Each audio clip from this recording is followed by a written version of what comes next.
Баршаңызға сәлем достар. Бүгін сіздерге булочки түюдің ең оңай 5 әдісін көрсететін боламын. Алдымен булочкимізді ашытып аламыз.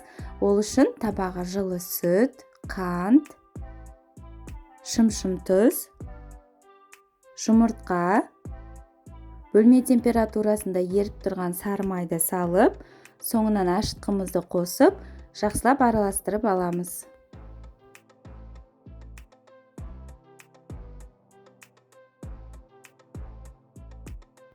Ұнымызды 2 немесе 3 бөлікке бөле отыра, електен өткізіп қосып, жұмсақ қамыр болғанша илейміз.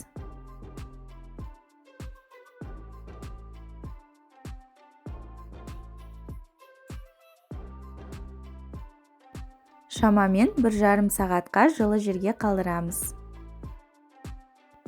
Менде қамыр өте жақсы көтерілді. Енді осы қамырды тура видеодағыдай етіп, бірнеше бөліктерге бөліп аламыз. Мен таразының көмегі арқылы әрқайсысын 80 граммнан бөліп алдым.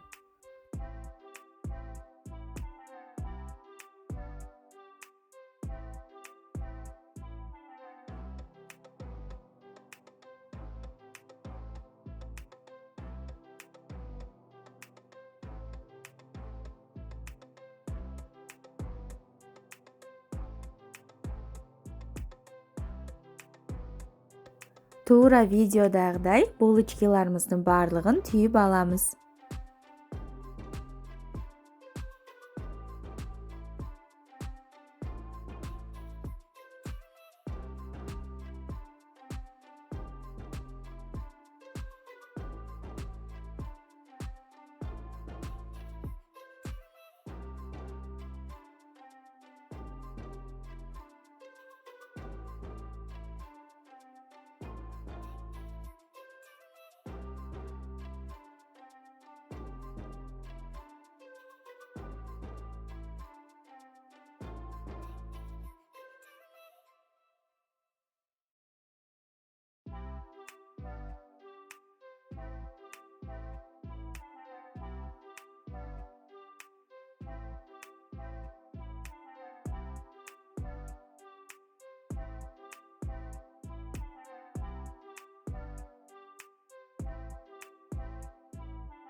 Бір жұмыртқаның сарысына 1 ас қасық сүтті қосып, араластырып, біздің булочкаларымыздың бетіне жағып шығамыз. Шамамен 170-180 градуста 20-25 минут пісіріп аламыз. Булочкаларымыз өте дәмді болып шығады. Міндетті түрде дайындап көріңіздер. Сіздермен бірге болған Балзия ас болсын.